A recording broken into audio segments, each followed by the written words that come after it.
श्रीगुरुभ्यो नमः। गुरुब्रह्मा गुरुर्विष्णुर्गुरुर्देवो महेश्वरः गुरुस्साक्षात् परब्रह्मा तस्मै श्रीगुरवे नमः। गणानां त्वा गणपतिगं हवामहे कविं कवीनामुपमश्रवस्तमं ज्येष्ठराजं ब्रह्मणां ब्रह्मणस्पत आनशृण्वन्नोतिभिः सीदसादनं। ప్రేక్షక వీక్షణ మహాశీలకు సభకు నమస్కరిస్తూ, ముఖ్యంగా ఈవేళ మానవ ధర్మాల్లో కొన్ని విషయాలు చెప్పుకోవడానికి ప్రయత్నం చేద్దాం. ఈ మానవ ధర్మాలు చాలా విశేషంగా మానవుడు ఏ విధంగా నడవాలి, ఏ దానం చేయాలి, ఏ ధర్మం చేయాలి, ఏ విధమైనటువంటి సంస్కృతితోటి సంస్కారంతో ఉండాలి అనేటువంటివి మనసు ధర్మశాస్త్రంలోంచి తీయబడినటువంటివి. ఈ తీయబడినటువంటి ధర్మాలు ఎలా ఉన్నాయో ఒకసారి చూద్దాం. కామం ఉన్న చోట దరిద్రం ఉంటుంది అని శాస్త్రం ఉంది. కామం ఎక్కువగా ఉంటే ఆ ఇంట ఐశ్వర్యం ఉండదు అని. అంటే కామం ఉన్న చోట దరిద్రం అంటే కామ్యం లేకుండా, కామం అనేటువంటిది లేకుండా జన ఉద్ధరణే జరగదు, జనోద్ధరణే జరగదు. కానీ అది అతిగా ఉండడం వల్ల ఏమవుతుందంటే ఐశ్వర్యం నశిస్తుంది అని ఇక్కడ మనకి మనువు చక్కగా చెప్పాడు. ఒకటి, ఎక్కువ సంతానాన్ని కనవద్దు అని ఆవేళే చెప్పుకొచ్చాడు. కనడం వల్ల, కామ్యం ఎక్కువ ఉండడం వల్ల ఏమవుతుంది, నీ సంపాదన 10 మందికి పంచిపెట్టేసరికి నీకు దరిద్ర అవస్థ వస్తుంది అని అర్థం. ఈవేళ మనకేదో గొప్పగా ప్రభుత్వం వారు ఇలా చెప్పారనుకోకలేదు. ఆవేళే మనకి మనుధర్మశాస్త్రంలో చెప్పాడు. ఏమని, మిత సంతానం మంచిది అని. ఆ మిత సంతానం వల్ల ఏమవుతుంది అంటే ఐశ్వర్యవంతులు అవుతాం. ఎంచేతంటే ఎవడికి పెట్టక్కలా, ఒక్కడనే కంటాం, ఆ కన్నవాడంతా అనుభవిస్తాడు. కానీ పూర్వం ఎక్కువగా జనాలను ఎంతైతే 10 మంది కావాలి అనుకునేవారు, 10 మంది కళకళలాడుతూ ఉండాలనుకునేవారు. ఇప్పుడు ఉండేటువంటి స్వార్థం అప్పుడు ఉండేటువంటిది కాదు.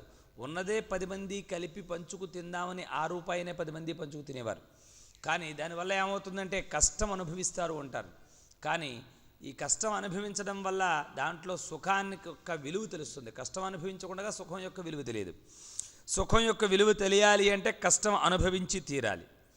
అంచేతనప్పుడు వారు పూర్వం పెద్దలు మరి ఆ సూత్రాన్ని అనుసరించో మనేమో ఆకృతంగా నడిచేటువంటి వారు. అయితే ఇక్కడ కామం ఎక్కువగా ఉండడం వల్ల, అధిక సంతానం ఉత్పత్తి అవ్వడం వల్ల, అధిక సంతానం వల్ల నీకు దరిద్రం సంభవిస్తుంది అని మనం అనుకుంటే ఒక రకంగా పొరపాటే. దాని గురించి చెప్పాలి. అధిక సంతానం వల్ల నీకు నష్టం వస్తుంది అనేటువంటి విషయాన్ని చెప్పడం కోసం కాదు. అధిక సంతానం తక్కువగా ఉండడం మంచిదే అని చెప్పాడు. కానీ బొత్తిగా ఒక్కళ్ళో ఇద్దరో అని కాదు, 10 మందిని 20 మందిని కనీయకుండగా 4 3తోటో అని వాడు చెప్పినటువంటి శాస్త్రం. కానీ ఇప్పుడు ఆపరేషన్స్ వచ్చేసి ఈ కృతంగా మొత్తం ఒక్కళ్ళలోకి దిగిపోయింది. ముందు 2 ఉంటే అన్నారు, తర్వాత ముందు ముగ్గురు అన్నారు, తర్వాత 2 అన్నారు, తర్వాత ఒకరిలోకి వచ్చేసి. కానీ దానివల్ల ఐశ్వర్యం కలగడం కంటే అరిష్టం ఎక్కువగా ఉంటుంది. ఎందుచేతను అంటే ఒక్కడే ఉంటే ఏంటి ఉపయోగం చెప్పండి, భీతి బెంగ ఎక్కువైపోతుంది. కానీ 4 5 ఉన్నారనుకోండి, ఆ విధం వాడికి బలంగా ఉంటుంది. నాకు 4 అన్నదమ్ములు కావలసినటువంటి కుటుంబంలో ఉండేటువంటి వాళ్ళని కావాలని అని కోరుకుంటారు. కానీ దానివల్ల కాదు. కామ్యం అంటే ఇతరమైనటువంటి స్త్రీ మీద వాంఛ కలిగినటువంటి కామం ఉంటే నీకు దరిద్రం పడుతుంది అని అర్థం. పరస్త్రీ వ్యామోహం ఉండడం వల్ల నీకు దరిద్రం సంభవిస్తోంది అని ఇక్కడ మనకి చక్కగా చెప్పాడు. దానివల్ల ఏమవుతోంది, యశస్సు పోతోంది, కీర్తి పోతోంది, పాపం అనేటువంటి దాన్ని నువ్వు ఒడిగట్టుకుంటున్నావయ్యా అని మనకి చక్కగా ఈ మనుధర్మశాస్త్రంలో చెప్పుకొచ్చాడు. అంచేత ధర్మేచ అర్థేచ కామేచ, ధర్మం చేత, అర్థం చేత, కామ్యం చేత త్వయైషా నాతిచరితవ్యా, త్రియైషా నాతిచరితవ్యా. త్రియైష అంటే ఈ 3 కారణముల చేత నేను నా భార్యని వివాహం ఆడాను కనుక ఆవిడతోటే నా యొక్క జీవితాన్ని వెళ్ళబుచ్చుతాను అని చెప్పమని అక్కడ మనువు చక్కగా చెప్పాడు. ఎందుచేతను అంటే ఇక్కడ ప్రతిదీ కూడా ఒక అనుభవమైనటువంటి, ఒకే స్త్రీతోటి కలిసినటువంటి వ్యవస్థ ఉన్నట్టయితే ఆరోగ్య సూత్రపరంగాను, ధర్మసూత్రపరంగాను, ధార్మిక పరమైనటువంటి సూత్ర ప్రకారంగాను కూడా బాగుంటుంది. కనుక అన్య స్త్రీలతోటి వ్యవస్థ ఉన్నప్పుడు ఆరోగ్యము పాడవుతుంది, దరిద్రము సంభవిస్తుంది, వాడు అపకీర్తి పాలవుతాడు. కనుక ధర్మం చేత, అర్థం చేత, కామ్యం చేత నీతోటే నేను ఉంటాను అని చెప్పి మనం అక్కడ ప్రమాణం చేస్తాము. కనుక ఇక్కడ మనుధర్మశాస్త్రంలో కామం ఎక్కువగా ఉన్నట్టయితే కేవలం భార్య వల్లే తప్ప ఇతరమైనటువంటి పరాయమైనటువంటి వాళ్ళతోటి మనం సంగమించకూడదు అనేటువంటిది చక్కగా సూత్రం చెబుతూ ఇంకంతకంటే దాని గురించి మనం చర్చించుకోవడం అంత మంచి పని కాదు. కనుక ఇక రెండోది, ఇక ఇలా చెప్తూ ఇంకో మాట చెప్తాడు. ఇక్కడ ధర్మాల గురించి చెప్పేటప్పుడు ఇంకో మాట చెప్తాడు. ఎవరికైనా నువ్వు ధర్మం చేసేటప్పుడు, దానం చేసేటప్పుడు గడప అవతల వాడు ఉండగా, గడప అవతల నువ్వు ఉండగా దానం చేయకూడదు. ఇంచేతంటే వెళ్ళినే చేయాలి, వారిని లోపలికైనా రమ్మని చేయాలి. లేకపోతే లక్ష్మి అనేటువంటిది వెళ్ళిపోతుంది అని ఒక నమ్మిక మనకి అనాది సిద్ధంగా ప్రతి వాళ్ళు ఇది చెప్తూ ఉన్నటువంటిదే, కొత్తగా చెప్పనవసరం లేదు. అయినప్పటికీ కూడా మనువు అది ఎత్తి చూపించాడు. ఇంచేతంటే అది చాలా విశేషమైనటువంటిది కనుక. కారణం ఏమిటి అంటే మన ఇంటి గుమ్మాన్ని పట్టుకుని ధర్మదేవత ఉంటుంది ఇప్పుడు కూడా. అందుకనే చూడండి, ఆలయాల్లోకి వెళ్ళినప్పుడు చాలా చోట్ల గడపలకి నమస్కారం చేస్తారు. కారణం ఏంటంటే ధర్మదేవతకి నమస్కారం చేయడం. అదేదో ఎవరో చేశారు కదా అని మనం కూడా ఒకసారి ఇలా అనేస్తూ ఉంటాం. తెలిసినా తెలియకపోయినా చేసేటువంటి మంచి పనే కదా అని అందరూ ఊరుకుంటాం. కానీ అసలు దాని యొక్క విధానం ఇప్పుడు ఒక ఆలయంలోకి వెళ్ళేసరికి అలా చూసి నమస్కారం చేస్తాం. కారణం ఏంటంటే ధర్మాలయం కనుక, ధర్మదేవత కనుక ఆవిడ. ఆ ధర్మదేవత కనుక అంచేత ధర్మదేవతకి నమస్కరించినట్లయితే అన్ని విధాలా కూడా సుఖశాంతులు. ధర్మం అనేటువంటిది లేకపోతే ఏమవుతుంది? ఆ ధర్మం అనేది ప్రారంభిస్తే ఏమవుతుంది? మనకి ఉండేటువంటి యశస్సు, కీర్తి అన్నీ కూడా పోయి అన్ని విధాల అరిష్టాలు పాలవుతుంది. ధర్మం అనేటువంటి దాన్ని మనం పరిపాలన చేస్తే అన్నీ సమంగా ఉంటాయి. కనుక మన ఇంటి వాకిట్లో, మన ఇంటి గుమ్మం ముందు ఎవరుంటారు తెలుసా? ధర్మదేవత ఉంటుంది. మనకు సింహద్వారం ఉంటారు చూసారా, అదేమిటో తెలుసా? ధర్మానికి ప్రతీక. మన ఇంటి సింహద్వారం ధర్మానికి ప్రతీక. ఆ ధర్మానికి ప్రతీక అయినటువంటి సింహద్వారాన్ని మనం నమస్కరించుకుంటే కానీ బయటికి వెళ్ళకూడదు, నమస్కరిస్తే కానీ లోపల రాకూడదు. అంటే ధర్మంగా నేను బయటికి వెళ్ళి జీవించాలి, ధర్మంగా నేను లోపలికి రావాలి అని దాని యొక్క తార్కాణం. అటువంటి ధర్మదేవత ఉన్న చోట మనం దానం చేసేటప్పుడు బయటికి వెళ్ళేనా ధర్మం చేయాలి, అయితే లోపలికి వచ్చేనా ధర్మం చేయాలి తప్ప అటు ఇటు ఉండి చేస్తే అది ధర్మదేవత ఇచ్చేసి ఉండేటువంటి లక్ష్యాన్ని నిర్లక్ష్యం చేసావు కనుక మామూలుగా వెళ్ళిపోతుంది లక్ష్మి అవతల వారికి అని ఒక విధమైనటువంటి శాస్త్రం ఉంది. ఇందులో అంత విశేషం ఉంది. చూసారా, మనం గుమ్మమే కదా అనుకుంటాం, కానీ ఆ గుమ్మానికి చక్కగా పసుపు రాసి బొట్లు పెట్టడానికి గల కారణం ఏంటంటే, ఏ వీధి గుమ్మానికి ఏం పెడతారు, గుమ్మానికి ఏం పెడతారు అంటే ధర్మదేవత కనుక అది ఎప్పుడూ కూడా శోభిల్లుతూ ఉండాలి కనుక, శుభప్రదంగా ఉండాలి కనుక. శుభపరమైనటువంటి ధర్మం ఉన్న చోట దరిద్రం అనేటువంటిది ఉండదు కనుక మన ధర్మశాస్త్రంలో ఎంత చక్కటి విషయాన్ని చెప్పాడు చూడండి. అంచేత ఆ ధర్మమైనటువంటి ఆ దేవత గుమ్మాన్ని పట్టుకుని ఉంటుందట ప్రతి వారింటికి కూడా. అటువంటి గుమ్మాన్ని పట్టుకున్నటువంటి ధర్మదేవతని మనం అర్చించాలి, ఆరాధన చేయాలి, దాన్ని అనుసరించాలి. అంచేత ధర్మదేవతను దాటుకు పెడుతున్నాం అనేటువంటి జ్ఞాపకం పెట్టుకో. అంటే నువ్వు బయటికి వెళ్ళేటప్పుడు ఆ గుమ్మాన్ని నమస్కరించేటప్పుడు ఏమనుకోవాలి తెలుసా? అధర్మమైనటువంటి పనులు, అంటే భార్యకి తెలియకూడనటువంటి దుర్మార్గమైనటువంటి పనులు చెయ్యను అనేటువంటి ఒక, అలాగే భార్య కూడా వెళ్ళినప్పుడు నా భర్తకి అపకీర్తి కలిగేటువంటి పనులు నేను చెయ్యను అని అక్కడ ప్రమాణం చేసి దాటుతూ ఉంటాం మనం తెలియకుండానే మనం. అందుకనే వేదికమల్లోంచి వెళ్ళేటప్పుడు అందుకనే ఇల్లాలు ఎప్పుడూ కూడా ఒక్క మాట చెప్తారు, ఇల్లాలు ఎదురు రాకూడదు. ఇంచేతంటే ధర్మపత్ని కనుక ఆవిడ ఏమన్నారు? ధర్మపత్ని. ఆ ధర్మపత్ని ఏం చేయాలట? గుమ్మం దాకానే రావాలి తప్ప గుమ్మం దాటకూడదుట. ఎప్పుడు కూడా ఇల్లాలు ఎప్పుడు కూడా ఎదురు రాకూడదు. ఇంచేత భర్త వెళ్ళిపోయిన తర్వాత తలుపులు వేసుకోకూడదు, ఎప్పుడు వెళితే వేసుకుంటుంది. అంచేత ఎప్పుడూ కూడా భర్త దగ్గర ఇల్లాలు ఎదురు రాకుండా గుమ్మం దాకానే రావాలి తప్ప గుమ్మం దాటి మాత్రం రాకూడదు. అంచేత ధర్మం దాటిపోకూడదు. అంచేత ధర్మదేవత, అందుకనే ధర్మపత్ని అన్నారు. ఆ ధర్మపత్ని కనుక ధర్మపత్నికి ఎటువంటి ధర్మానికి నేను అన్యాయం చెయ్యను అనేటువంటి ఉద్దేశం చేత నువ్వు బయటికి వెళ్ళాలి. ఆ ధర్మాన్ని అందుకుని గడపకు నమస్కరించు, అది లక్ష్మీప్రదం. లక్ష్మీని ఎందుకు పెట్టారు అంటే లక్ష్యం కలిగినటువంటిది కనుక. ధర్మం లేని చోట మీకు ఇదివరకు చెప్పుకొచ్చాను. ఎంచేత ఒక రాజుగారు ఉండేవారట. ఆ రాజుగారు కోట్లో అన్నీ సవ్యంగా ఉన్నాయి. ధర్మం, న్యాయం, మరి ధర్మం అయితే న్యాయం అయితే అన్ని సమపాళ్లలో ఉన్నాయి. ఆయన అన్నీ సవ్యంగా పరిపాలన చేస్తున్నాడు. చేస్తూ ఉంటే కొన్నాళ్ళు అయ్యేసరికి ఆ రాజువారు బయట పచారీలు చేస్తున్నట్టు తెల్లారకట్ల చేస్తూ ఉంటే గబగబ గబగబా ఒక ఆవిడ వచ్చిందట. మంచి తెల్ల చీర కట్టుకుని నిండుగా ఉండి సౌభాగ్యంగా ఉండి వెళ్ళిపోతుందట. అమ్మా ఎవరమ్మా నా కోటలోంచి బయటికి ఎడుతున్నావు నువ్వు, ఎవరు నువ్వు అని అడిగారట. అయ్యా నేను ధర్మాన్ని అన్నాడు. మరి ఎందుకు వెళ్ళిపోతున్నావు? చాలా కాలం అయింది అయ్యా నీ కోటలోకి వచ్చి, ఇక్కడ బోరు కొట్టేస్తుంది వెళ్ళిపోతున్నాను అందుకే. సరే వెళ్ళిపోమన్నట్టు. కాసేపు పోయిన తర్వాత న్యాయదేవత వచ్చింది. న్యాయదేవత వచ్చి వెళ్ళిపోమన్నట్టు. తర్వాత కీర్తి అనేటువంటి ఆవిడ వచ్చింది. ఆవిడ వెళ్ళిపోతున్నాను, వెళ్ళిపోమన్నట్ట. ఇలా మొత్తం ఒకళ్ళొకళ్ళు. తర్వాత లక్ష్మీదేవత వచ్చిందట. నేను వదిలేసి వెళ్ళిపోతున్నాయా నిన్ను, వెళ్ళిపోదానికి తప్పేం నీకు ఇష్టం లేదా వెళ్ళమ్మా. సరే ఆవిడ వెళ్ళిపోయిందట. ఆఖరికి సత్యము అనేటువంటి ఒక ఆయన వచ్చాడు. ఎవరయా నువ్వు అని అడిగట. నేను సత్యాన్ని అన్నట్టు. ఎక్కడికి వెడుతున్నావు అన్నట్టు. వాళ్ళు అందరూ వెళ్ళిపోయారు కదా, నేను వెళ్ళిపోతున్నాను అన్నట్టు. నువ్వు వెళ్ళడానికి వీళ్ళేది లోపల ఉండనట్టు. అదేమిటన్నట్టు. నాకు ఏమి లేకపోయినా పర్వాలేదు, సత్యం అనేటువంటిది లేకపోతే నేను జీవించలేను నా దేశంలో. అంచేత సత్యవాక్ పరిపాలన కలిగినటువంటి రాజ్యం కనుకన్నది నిన్ను వదులుకుంటే నేనేమిటి, నువ్వు వెళ్ళిలా ఉంటే నా మించి వెళ్ళన్నట్టు. అయ్యి బాబా అంత మాట అనేసేమిటయ్యా రాజా అని చెప్పేసి లోపలికి వెళ్ళిపోయాడు. సత్యం అనేటువంటి వాడు వెళ్ళిపోతే కాసేపు పోయేసరికి కీర్తి అనేటువంటి వాడు వచ్చేసట. ఏమయ్యా వచ్చేసావు అన్నట్టు. సత్యం లేని చోట నేను. కాసేపు పోయిన తర్వాత లక్ష్మి వచ్చేస్తుంది. ఏమన్నట, సత్యం లేని చోట నేను. అలాగే దానం అనేటువంటి ఆవిడ, అలాగే ధర్మం అనేటువంటి ఆవిడ, అలాగే ధనం, ఇవన్నీ కూడా మళ్ళీ వెనక్కి వచ్చేసేట. ఇంచేత సత్యం బ్రూయాత్, సత్యం లేనటువంటి చోట ఎప్పుడు కూడా ఇవేముండవు. అంచేత మనం కూడా సత్యమైనటువంటి వ్యవస్థ చేయాలి, గృహధర్మ ఆచరణలు చేయాలి. భార్యకు తెలియనటువంటి విషయాలు భర్తకు తెలియనటువంటి విషయాలు భార్యకి ఉండకూడదు అని మన ధర్మశాస్త్రం ఎంతో చక్కగా చెప్తోంది. అంచేత ఏంటి, ధర్మదేవతను దాటుకు పెడుతున్నావు రోజు నువ్వు ఇంటి నుంచి బయటికి వెళ్ళేటప్పుడు. అంచేత ధర్మమైనటువంటి సంపాదన చెయ్యి. మళ్ళీ నువ్వు పట్టుకొచ్చేటువంటి సంపాదన ధర్మమైనటువంటి సంపాదన అయితేనే లోపలికి రాణిస్తుంది. లేకపోతే నీకు చెడు బుద్ధులు పెట్టి నీకు అనారోగ్యం పాలు చేసి నిన్ను అస్తవ్యస్తంలో పడేస్తుంది ఆ దేవత. అంచేత ధర్మదేవతని నువ్వు దాటుకుని పెడుతూ ఉంటావు, దాటుకుని వస్తూ ఉంటావు. దాని ముంగిట్లోంచి రోజు వస్తూ పెడుతూ ఉంటావు. జ్ఞాపకం పెట్టుకొని మన ధర్మశాస్త్రం ఎంతో మనకి చక్కగా చెప్పుకొచ్చింది. చూసారా, మనకు తెలియనటువంటి విషయాలు ఎన్నో మన ధర్మశాస్త్రాల్లో ఉన్నాయి. అంచేత మన యొక్క సింహద్వారమే మనకి ధర్మదేవత. అదే మన యొక్క కాలాన్ని నిర్ణయించేటువంటిది.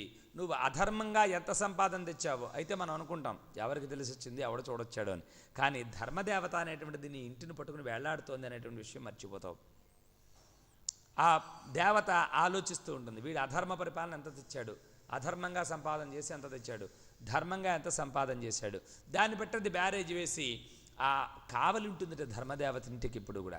అప్పుడు దాన్ని బట్టి వీడు అన్యాయంగా సంపాదించి తెచ్చాడు అనుకోండి, అప్పుడు కొన్ని వాటిని లోపలికి వెళ్ళనిస్తుందట.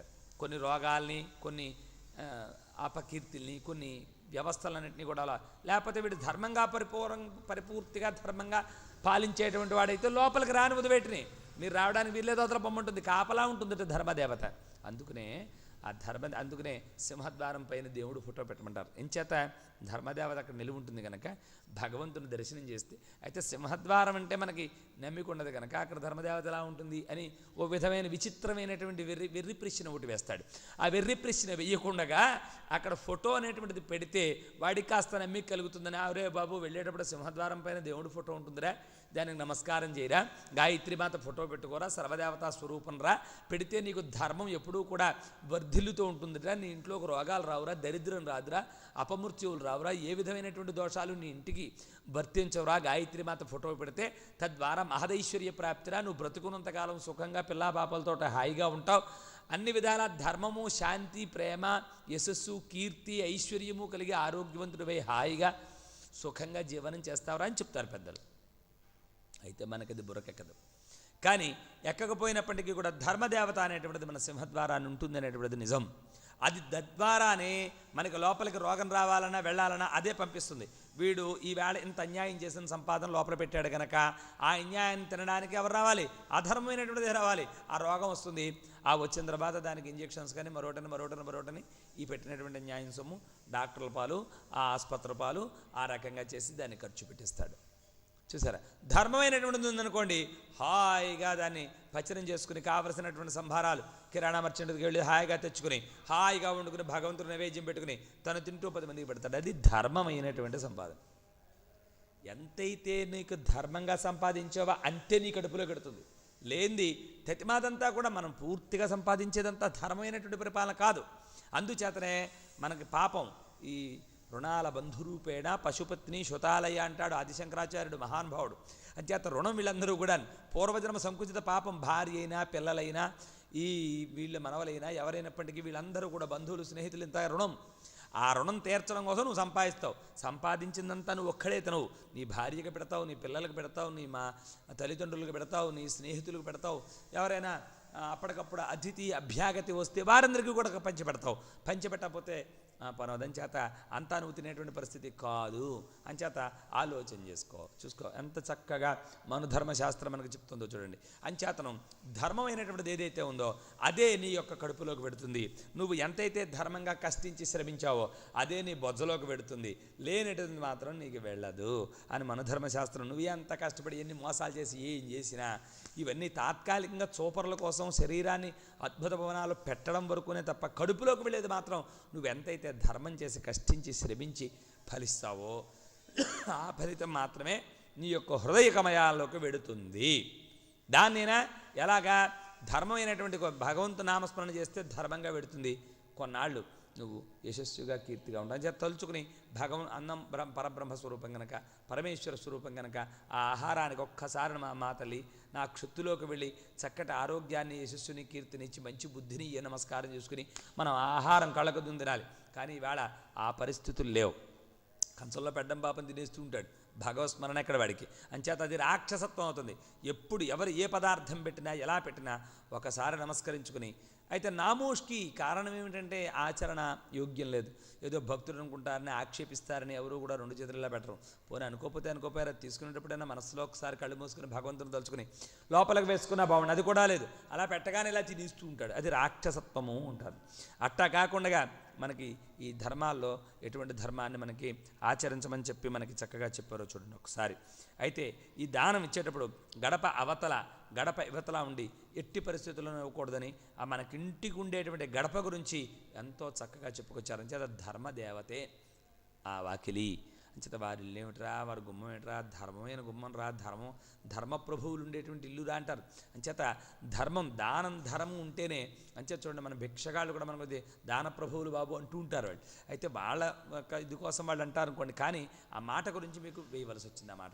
అంచేత ధర్మ గుణం కలిగినటువంటి ఇంటికి వెడితే ఆ ఇంట్లో మనం కూడా మనకు తెలియకుండా ధర్మగుణం కలిగినటువంటి వాళ్ళ ఇంటికి వెళ్ళి భోజనం చేసినా మనకు కూడా కాస్తంత దాని తాలూకు. అంచేత నిన్న చెప్పుకొచ్చాను, మహర్షుల తాలూకు సాంగత్యం చేస్తే వారి తాలూకు బుద్ధులు మనకు కూడా అవుతాయి. చేత దుష్టుల యొక్క సాంగత్యం చేస్తే దుష్టుల యొక్క ప్రభావం మనమే పడుతుంది కనుక అందుకనే భీష్మాచార్యులు వారు చెప్పారు, ద్రౌపది నవ్వుతుంది ఏమని. భారతంలో ఒక్కొక్కసారి మనం తొంగి చూసినట్లయితే అందులో ద్రౌపది నవ్వుతుంది. ధర్మాలు చెప్తూ ఉంటారు భీష్మాచార్యులు వారు. అంపశయ్య మీద పడుకుని రేపుగో రాబోయే పెద్ద పండుగ ఉత్తరాయణ పుణ్యకాలం కోసం మహానుభావుడు వచ్చిన ఏకాశి దాకా కూడా ఆగి ఏకాశి నాడు ఆయనకి ఎప్పుడు మరణం కావాలనుకుంటే ఆయనకి పాపం సంభవించింది భీష్మాచార్యుల వారికి. అటువంటి వరం ఉంది మహానుభావుడికి. అటువంటి అంపశయ్య మీద పడుకున్నాడు. అర్జునుడు శరపంజరాలతో కొడితే మొత్తం ఒంట్లో ఉండేటువంటి రక్తం అంతా ఓడిపోగా పడుకుని ధర్మాలన్నీ కూడా చెప్తున్నాడు. అయినా ఇది ధర్మం, ఇది ధర్మం, ఇది ధర్మం అంటే ద్రౌపది నవ్వింది. నవ్వితే అప్పుడు అమ్మ ఎందుకు నవ్వావు అని అడిగాడు. కారణం ఏమిటి అని అడిగాడు. అడిగితే ఇప్పుడు ఏం లేదు తాతగారు, ఆ వేళ కౌరవ సభలో నిండు సభలో అబలని అయోగ్యురాలని ఎవ్వరూ సహకారం లేదు. భర్తలు ఓడిపోయారు, మేము ఓడిపోయాం. అన్యాయంగా నన్ను సంబంధం లేనటువంటి దాన్ని నన్ను పణంగా పెట్టవలసినటువంటి అధికారం లేనటువంటి ధర్మరాజు నన్నోడు తన్నోడునో తన్నోడు నన్నోడునో అడిగి రమ్మన్నాను. ఆ వేళ ఏమయ్యా నువ్వు ఏమని మీ భార్యను పెడుతున్నావు, నువ్వు ఓడిపోయావా, నువ్వు ఓడిపోతే నీ భార్యను పెట్టడానికి హక్కు ఎక్కడుంది? ఒకవేళ నువ్వు ఓడిపోకుండా నీ భార్యను ముందు పణంగా పెట్టడానికి నీకు హక్కు ఎక్కడుందని నువ్వు అడిగి ఆ వేళ నన్ను ఆప్ చేయగలిగావా? ఆ వేళ ధర్మం గుర్తురాలా. రెండోది, అంతమంది అంత అన్యాయంగా నన్ను నానాయాతన పెడుతుంటే ఆ వేళ నీకు ధర్మాలు జ్ఞాపకం రాలా. కానీ చచ్చే టైంలో చక్కటి హితబోధలు చేస్తున్నావు అని అనేసరికి నవ్వేట. నవ్వి ఒక్క మాట చెప్పాడు వెరిదానా, ఆ వేళ దుర్యోధనుడి యొక్క ఆహారాన్ని స్వీకరించడం మూలాన్ని ఆ దుర్మార్గుల తాలూకు వ్యవస్థ అంతా లోపల కలిగి నాకు ఆ టైంలో చెప్దామని అనిపించినప్పటికీ నోటు చివరిదాకానే వచ్చింది తప్ప చెప్పలేకపోయాను. ఎంచేత వారి యొక్క రక్షణలో, వారి యొక్క పరిస్థితిలో ఉన్నాను కనుక, వాళ్ళు పెట్టినటువంటి ఆహారం తిన్నాను కనుక, ఆ ఆహారం తాలూకు సత్తువంతా మీ ఆయన ఆ రక్తాన్నంతా కూడా కిందకు పోసేశాడు. ఇక లోపల ఉన్నది ధర్మమే తప్ప అన్యాయం లేదు. అంచేత ఇప్పుడు అంచేత సావాసం, సవ్యమైన వాళ్ళతో సావాసం చేస్తే సద్గతి కలుగుతుంది, అపసవ్యమైనటువంటి వాళ్ళతో సావాసం చేస్తే మన దుర్గతి కలుగుతుంది. దానివల్ల బాధపడేటువంటిది వాళ్ళ మనమే తప్ప మరొకళ్ళు ఎవ్వళ్ళం కాదు కదండి. అంచేత ఆలోచించుకుని మనం ఏం చేయాలా, సవ్యమైనటువంటి మార్గంలో వెళ్ళడానికి ప్రయత్నం చేస్తూ మనుధర్మాన్ని ఆచరించడానికి ప్రయత్నం చేద్దాం. ఇక ధర్మాన్ని దగ్గరికి వచ్చేసరికి ఏమి దానం చేయాలి, కర్పూరం దానం చేయాలటండి. వేసవిలో కర్పూరం దానం చేస్తే ఏమవుతుందో తెలుసా, మనం దుఃఖ సముద్రంలో ఉంటూ ఉంటాం. ఈ దుఃఖం అంతా కూడా పోతుందట. ఇదేంటుండో విచిత్రం అని అనుకోకండి. మనుధర్మం ఎప్పుడూ కూడా తక్కువగా చెప్పడు మహానుభావుడు. ఎప్పుడు కూడా అద్భుతమైనగా ఆలోచించేసి చాలా దాన్ని కాచి వడబోసి, మహర్షులంతా అన్ని శాస్త్రాలని కాచి వడబోసి మానవులకు అందించినటువంటి ధర్మం ఇది. చేత మానవ ధర్మాల్లో అద్భుతమైనటువంటి ధర్మం మనుధర్మం. ఆ మనుధర్మంలో చెప్పాడు. ఏం చెప్పాడు, మనమైతే గోదానమో, భూదానమో, అన్నదానమో, లేకపోతే సువర్ణదానమో ఏవేవో మనం అనుకుంటాం. కరెక్టే, అవన్నీ జన్మకే. కానీ ఇప్పుడు ఈ జన్మలో జన్మాంతరమందు సుఖాలను ఇచ్చేటువంటి అవన్నీ. కానీ ఈ జన్మలో ఇప్పుడు సుఖాన్ని అనుభవించి ఆరోగ్యంగా ఉండాలంటే కర్పూర దానం చేయాలి. చూడండి ఎంత చక్కగా చెప్పాడు. కర్పూర దానం వల్ల ఏమిటయ్యా ఫలితము అంటే, ఇది చాలా విశేషమైనటువంటిది. దీనివల్ల ఏవైతే రోగములు నిన్ను ఆశ్రయించుకున్నాయో ఆ రోగములన్నీ కూడా వదిలిపెట్టేస్తాయి. అంతకంటే భాగ్యం కావాలి. ఆరోగ్యం కంటే మహాభాగ్యం ఎక్కడైనా ప్రపంచంలో ఉందా? లేదు. అయితే మనం ఐశ్వర్యం కోసం పనుల వల్ల, ఉద్యోగాల వల్ల అక్కడికి ఇక్కడికి తిరుగుతాం. ఆరోగ్యం పాడైతే డాక్టర్ గారి దగ్గరికి వెళ్తాం. ఎంచేత భాగ్యవంతుడు ఆయన కనుక. నారాయణ స్వరూపం డాక్టర్ ఎవరు?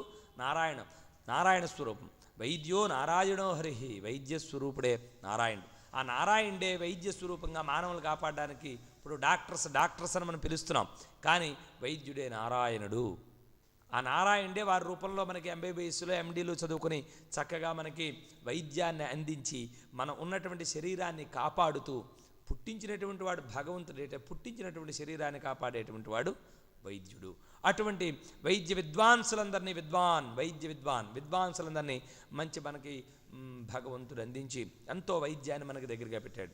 అటువంటి వారు మనకి ఐశ్వర్యాన్ని ఇవ్వగలరు. ఏం ఐశ్వర్యాన్ని? ఆరోగ్యమైనటువంటి మహదైశ్వర్యాన్ని ఇవ్వగలరు. మరి ఆ ఆరోగ్యాన్ని కొనుక్కోవాలంటే మన వల్ల కాదు. ఎంచేతంటే ఇప్పుడు మనం చాలా ఫీజులు కట్టవలసిన పరిస్థితి, టెస్టులు చేయించుకునే అవన్నీ కూడా ఆధునికతతోటి వచ్చేసాయి. ఒకవేళ అలా కాకుండా వాళ్ళు చేయి చూసి, నాయనా నీకు ఇదా ఉంది, మాత్రం వేసుకుని దేనిగా అనుకోండి, మనకే నచ్చదు. ఎంచేత అబ్బాయివాడు ఎవడికో టెస్టులు రాశాడైనా నాకేం లేదు, చేయి చూసుకుపోమనమన్నాడు అంటారు. అంచేత అలా కాదు. పూర్వం ఏంటంటే అలా నాడి చూసి మొత్తం విషయం అంతా చెప్పేవారు. నాడి చూసి మొత్తం కథ అంతా చెప్పేవారు. టెటస్కోప్ పెట్టి మొత్తం లోపలే ఉందో అంతా కూడా చెప్పేవారు. అలా చెబితే దానికి సంబంధించినటువంటి మందులు వేస్తే సరిపోయేది. ఇప్పుడు ఏంటంటే రోగ నిర్ధారణ శక్తి తగ్గిపోయింది ఈ తినేటువంటి తిండి వల్ల. ఆ రోగ నిర్ధారణ శక్తి తగ్గిపోవడం వల్ల వాళ్ళు అలా పరీక్ష చేసినప్పటికీ, వాళ్ళు ఆ మందులు ఇచ్చినప్పటికీ పనిచేయకుండా పోతున్నాయి. చేత పూర్తిగా టెస్టులు చేసి ఆ సంబంధించినటువంటి అప్పుడేంత 10 పవర్ ఇస్తే సరిపోయేది. కానీ ఇప్పుడు 100 పవర్ ఇస్తేనే కానీ పనిచేయటంలా. అంచేత మందుల యొక్క ప్రభావం ఎప్పుడూ కూడా కరెక్ట్గానే ఉంటుంది. కానీ దాని యొక్క శక్తి మనం తినేటువంటి ఆహారానికి సరిపోవటం లేదు. అంటే రోగ నిర్ధారణ శక్తి, యాంటీబయాటిక్ అదే రోగ నిర్ధారణ శక్తి మనలో లేకపోవడం వల్లనే ఇటువంటి వైద్యం మనకి ఆరోగ్యపరంగా భాగ్యము. ఆరోగ్యమే మహాభాగ్యం. అటువంటి భాగ్యాన్ని మనకి ఈ వైద్య విషక్కులందరూ కూడా అందిస్తున్నటువంటి అంచేత ఆరోగ్యం మహదైశ్వర్యం. ఐశ్వర్యం అన్నిటిలోకి కూడా మహదైశ్వర్యం అంటే హాయిగా తినదరిగి సుఖంగా ఉండి ఏ రోగం లేకుండా ఉండి. కావస్తే డాక్టర్స్ని అడగండి, ఎవరయ్యా గొప్పవాడు అంటే ఏ రోగము లేకుండా ఉన్నవాడు అని నేను చెప్తాడు. అంచేత ఏ రోగము లేకుండా వాడు ఎప్పుడూ ఉండడు. కానీ అటువంటి రోగాలను కూడా హరించాలి అంటే, ఆరోగ్యవంతులు కావాలంటే, మనకుండేటువంటి ఏవైనా తీరనటువంటి డాక్టర్స్ కూడా వశం కానటువంటి రోగములు తీరాలి అంటే ఏం చేయాలట? కర్పూరాన్ని ఏదో ఒక ఆలయంలో దానం ఇవ్వండి. ఎవరికి ఇవ్వాలి? సాక్షాత్ పరమేశ్వరుడికి దానం ఇవ్వాలి. కర్పూరం దానం తీసుకుంటారా? చెప్పండి. బ్రాహ్మణులకి ఇస్తే మాకెందుకే బాబు కర్పూరం, మాకు ఏదైనా డబ్బు ఇయ్యి, లేకపోతే ఇంకోటి. కానీ ఇక్కడ ఏంటి చెప్తారు అంటే, కర్పూరం దేనికి మన్నారు? భగవత్ ఆలయంలోకి, అమ్మవారి ఆలయంలోకి ఆ కర్పూరాన్ని నువ్వు దానం ఇచ్చినట్టయితే నీకు ఇష్టం వచ్చినటువంటి ఆలయం అది ఇది అని లేదు, నీకు ఇష్టం వచ్చినటువంటి ఆలయానికి ఆ వేసవకాలంలో కనుక కర్పూరం నువ్వు ఎంత ఇవ్వగలిగితే అంత దానం ఇవ్వగలిగితే నీకు ఆరోగ్యం కలుగుతుంది అంటాడు మనువు. చూసారు ఎంత చక్కటి విషయాన్ని మనకు చెప్పుకుంటూ వచ్చాడో. తల్లికి ఒకసారి, తండ్రికి 2 సార్లు, పెద్దలకు 3 సార్లు, భగవంతుడికి 4 సార్లు నమస్కరించాలి అని చక్కగా చెప్పాడు. ఎంచేతంటే తల్లికి ఒక్కసారి నమస్కరిస్తే చాలటండి, చాలా ఆనందపడిపోతుంది. తండ్రికి 2 సార్లు పెట్టాలి, లేకపోతే వాడికి తృప్తిగా ఉండదుట. మరి ఇతరమైనటువంటి పెద్దవాళ్ళకి 3 సార్లు నమస్కారం చేయాలి. వాళ్ళకి అది భగవంతుడికి 4 సార్లు చేయాలట. ఎందుచేతను మర్చిపోకయ్యా అని మరొక్కసారి ఎక్కువ పెట్టడం వల్ల భగవద్ దర్శనం వల్ల ఇందులో అంతరార్థం చాలా ఉంటుంది. ఎంచేతను అంటే తల్లి ఎప్పుడూ కూడా ఒకే దృష్టితో ఉంటుంది. అంచేత ఒక్కసారి నమస్కారం చేయాలి. ఏంటి దృష్టి? నా పిల్లాడు అన్నం తినాడా లేదా, నా పిల్లాడు ఆరోగ్యం అంతా నా అనేటువంటి అక్షరం మీద నిలబడిపోతుంది. తన బిడ్డ కనుక అంతా తను బిడ్డ ఒకటే అనుకుంటుంది. శరీరములు వేరు తప్ప నేను నా బిడ్డ ఒక్కటనే అనుకుంటుంది. ఎప్పుడు కూడా వేరుని మాత్రం అనుకోదు. అందుచేత తల్లికి ఒకసారి. కానీ తండ్రి ఏమనుకుంటాడో తెలుసా? మా ఆవిడికి వీడు పుట్టాడు, నా కొడుకు అనుకుంటాడు. అని చేత వాడికి 2 సార్లు నమస్కారం చేయాలి. చేత వాడు ఇంకోటి నా కొడుకు అనుకుంటాడు, నా కొడుకు వృద్ధిలోకి రావాలి, 2 కోరికలు ఉంటాయి. మరి ఇతరమైనటువంటి వాళ్ళకి ఏమనుకుంటారు? వీడు మా మామయ్య గారు అబ్బాయి కొడుకు, 3 తరాలు వెళ్ళిపోయింది అక్కడికి. నేను మా మామయ్య గారు అబ్బాయి కొడుకు. చేత 3 సార్లు ఇతరమైనటువంటి పెద్దలకు నమస్కరించేటప్పుడు 3 సార్లు ముమ్మారు నమస్కారం చేయడం వల్ల ఏమవుతుంది అంటే నీకు దీర్ఘాయుష్యు కలుగుతుంది. ఇక 4 సార్లు భగవంతుడు ఎందుకు నమస్కారం చేయాలంటే, 1 తల్లిని కన్నది భగవంతుడే, తండ్రిని కన్నవాడు వాడే, మరి ఇతరమైనటువంటి నీకు బంధుజనులను సమకూర్చినటువంటి వాడు వాడే. వాళ్ళ ముగ్గురికి నమస్కారం చేసిన తర్వాత 4వ నమస్కారం ఆయనకి ఎందుకు చేయాలంటే వీడితో పాటు వీళ్ళందరూ కూడా సుఖశాంతులతో ఉండాలని 4 సార్లు భగవంతుడు నమస్కారం చేయాలి. తల్లికి 1 సారి, తండ్రికి 2 సార్లు, పెద్దలకు 3 సార్లు, భగవంతుడు 4 సార్లు నమస్కారం చెయ్యి అని చెప్పి మనం మనధర్మశాస్త్రం చాలా చక్కగా చెప్తోంది. ఇక ఎన్నో విషయాలు మనకు చెప్పుకుంటూ వస్తుందండి మనధర్మశాస్త్రం.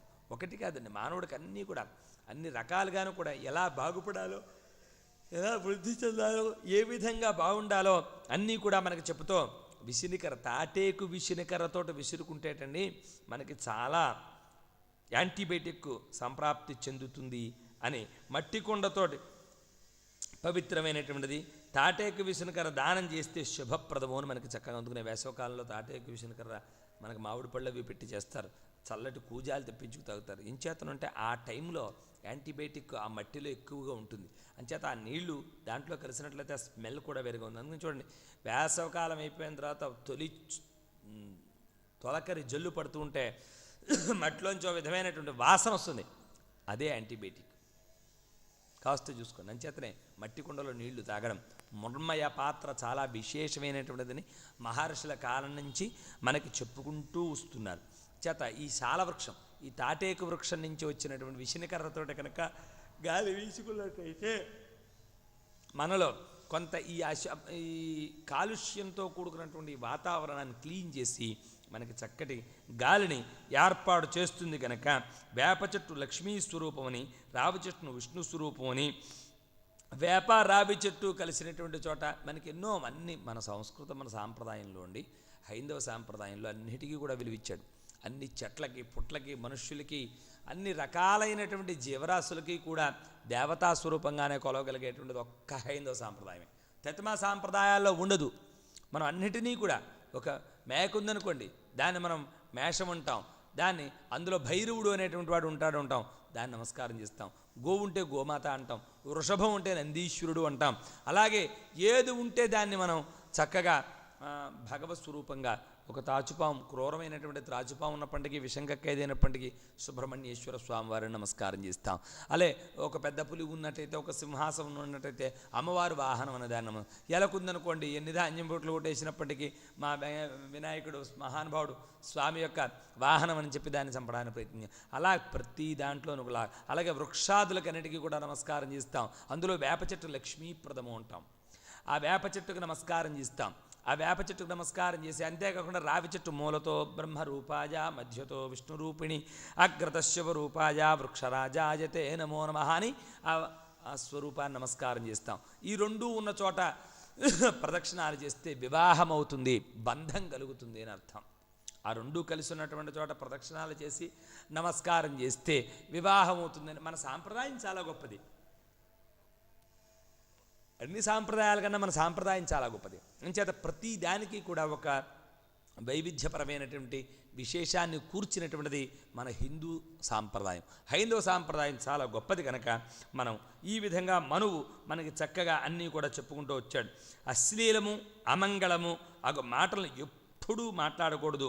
శోభన దేవతల గృహంలో ఉండి తథాస్తు అంటూ ఉంటారు కనుక అందుకని చూడండి, ఒరే వెధవ మాటలు మాట్లాడకరా, మరి దేవతలు ఉంటారు పైన, తథాస్తు దేవతలు అంటారు నాయన, చేత లేదు లేదు అనేటువంటి మాటలు మాట్లాడుకో, ఉంది అని అనుకో, తథాస్తు అనేటువంటి దేవతలు అంటూ ఉంటారు. అంచేత అమంగళకరమైనటువంటి మాటలు గృహములో మాట్లాడకూడదు అని మన ధర్మశాస్త్రం చెప్తాను.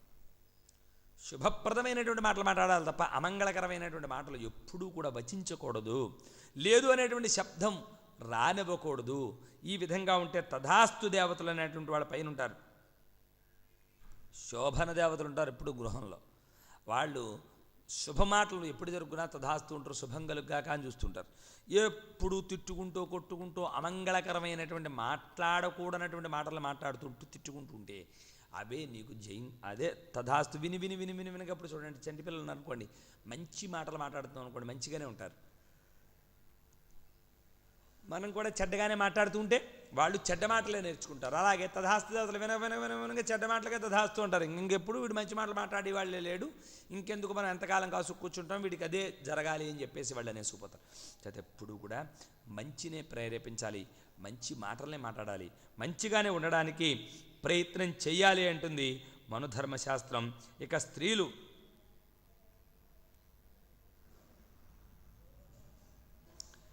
సంతానం కలుగుటకు అడ్డంగానున్నటువంటి శక్తిని రావి చెట్టు తొలగిస్తుంది. రావి చెట్ల వల్ల ఎంత విశేషం ఉందంటే, ఇప్పుడు సంతానం కలిగినటువంటి స్త్రీలు ఎవరైనప్పటికీ కూడా ఆ రావి